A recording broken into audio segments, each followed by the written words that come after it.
Welcome to the Work Heartily podcast, where we grab no more than 15 minutes with Nashville founders and executives you know and admire, and some that you need to know, and ask them one big question. I'm your host, Jonathan Barnes, coming to you live from the Work Heartily headquarters in Brentwood, Tennessee, where we help growing Nashville area businesses win through embedded fractional leadership. Today, I'm joined by Neil Amrhein, who's the founder and CEO of MyGoat, a software data analytics company that is bringing in the future of robotics to vegetation management. Neil, I'm glad you're here. Let us jump in. Are you ready for your one question? I am. Here we go. Neil, what belief about business have you changed your mind on? Wouldn't say I changed my mind. I may have modified my perspective. And I've always subscribed to, there's the proverbial 6 P's of proper planning prevents poor performance. But in my world, I've always looked at business in 4 categories of people, product, process, and profit. And as a second go around entrepreneur, I would share that I had always believed and subscribed to that order where you build a business around the people, you develop the product, you validate and implement the process, and the profit will come. And in my second go around, I flipped all the P's around, and in doing so, focused on the profit first. And that is, how do you monetize an idea?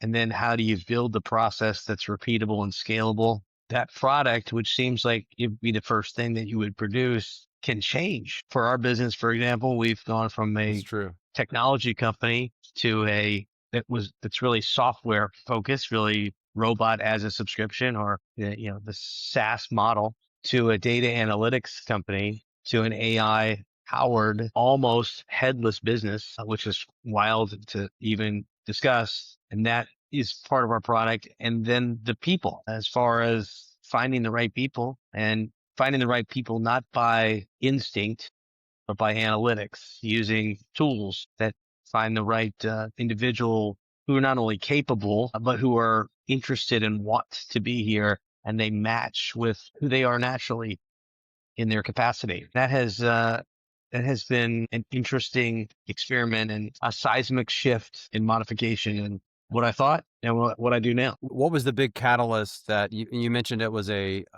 mind shift or gradual mind shift change, or over time. Was there any specific catalyst that drove you to that change, or was it a series of incremental progress over time? Can you point to one big idea that happened, or big event that happened? Well, with the company that I currently run, which is called MyGoat, and we're essentially Roomba meets Netflix for commercial lawn mowing, it was after having a fairly sizable staffing company that I had an aha moment and thought, well, we could actually leverage robotics as a tool, as a labor multiplier, as a cost savings solution.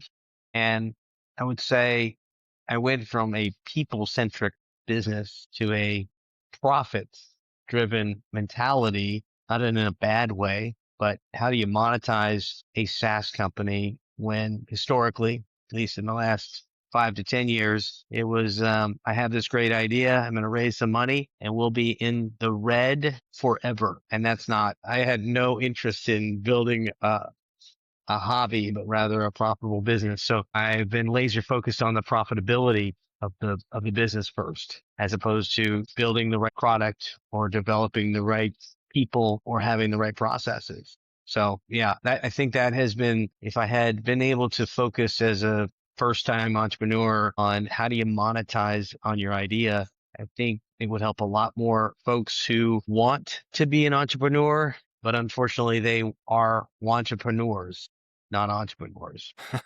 Wantrepreneur. Do you feel like the tools we have at our disposal these days with AI, and I've done some work with you on some of the AI solutions and workflows, specifically having a team of AI bots that are essentially employees directed by you or your team. Do you feel like is that one of those seismic shifts over the past year that has adjusted your forecast for the company and the total addressable market and the market share capture that you feel like you can get based on a smaller team? Is that a big event? Because it seems like that is a huge shift that we're seeing in the marketplace. Yeah, 100%. almost immeasurable at this point. How do I calculate the impact of being able to develop AI agents that are always working, are always remembering, are Right. always getting more efficient? I mean, I think right now, the sheer fact that AI agents are the dumbest they'll ever be in the history of time. And yet here we sit on April Fool's Day, 2026, and 90 days ago, we as a business were not AI powered um, to the capacity that we are today.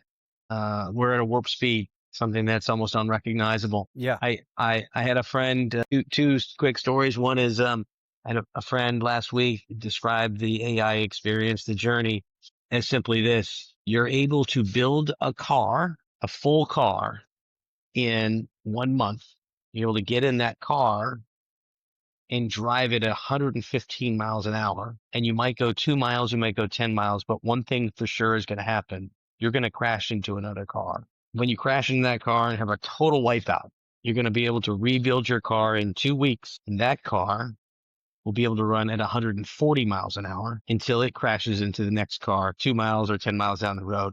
And you're going to continue to be doing that over and over and over. That seems to be the AI experience so far. And just for the listeners, Neil has totally converted from a pretty large team in his startup to mostly executives running departments or focus areas with expertise and driving all the doer work that is, call it menial tasks, but really research tasks, building of pipelines, proposals, research on potential customers, servicing those customers. All those tasks are being done really at night over, during business hours, non-business hours through AI bots. And the grand vision, I'd love for you to share, Neil, what you think the grand vision is, because you are on the cutting, bleeding, whatever edge you want to talk about of any of the entrepreneurs that I know that are running businesses on this and taking this experiment to its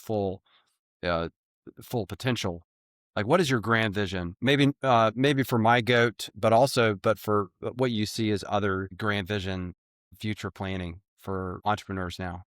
Yeah, I mean, I think it's probably the most exciting time to be an entrepreneur. I think a lot of people worry that they don't have the perfect idea or the best idea, and that's okay, because it's not about the best idea. It's taking maybe something that's right in front of you and just making it better. And I think people ask themselves, well, how can I make it better if I'm not a software developer, I'm not a coder, I'm not a tech co-founder? If you have the idea, now the tools are right here. They're completely available to make that dream or that thought and build that car. And the good news is you can crash that car in 2 miles instead of wasting 20 miles of time and then build another car.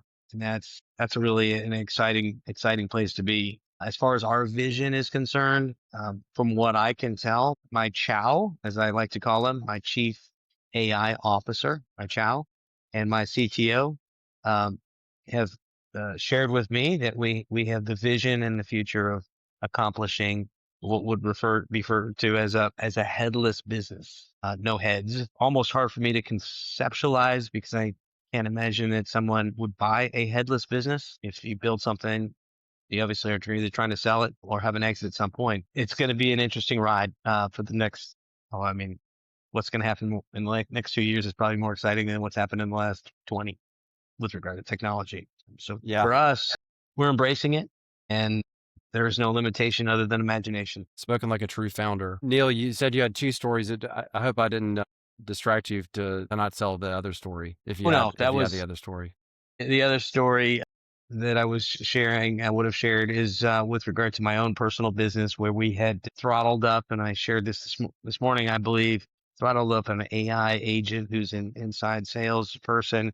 And we confidently and firmly let her know that if she didn't accomplish her KPIs this week, which would be setting up 15 appointments, that she would be replaced. And in the interest of trying to accomplish that goal, she went rogue and set up appointments outside of the appointment scheduled time and et cetera. So it's kind of funny. We were able to push something or some AI agent to do things beyond, they'll push themselves beyond the limits.